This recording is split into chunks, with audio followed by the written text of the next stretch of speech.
দেখিছেনে এইবোৰ পালেং শাক মানে পালেঙৰ পাতৰ নিচিনা কিন্তু এইটো এই পালেং নহয় এইটো পানী পালেং বুলি কয় পানী পালেং শাক এইটো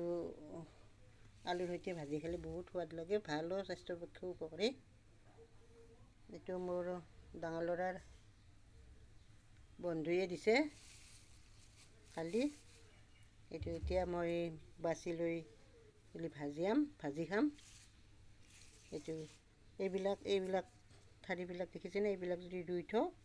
ইয়াতে হৈ যাব তো পানী পালেং বুলি কয় পালেং শাকৰ নিচিনাই পাতবোৰ কিন্তু অলপ অলপ সৰু মই এইখিনি বাছি উলিয়াইছোঁ আৰু এনেকৈ বাছি উলিয়াই এইখিনি মানে আলুৰ সৈতে ভাজি খাম বহুত সোৱাদ লাগে পানী পালেং বজাৰত পাব কেতিয়াবা নিবচোন কিনি পালে মোৰ এইটো বন্ধুৱে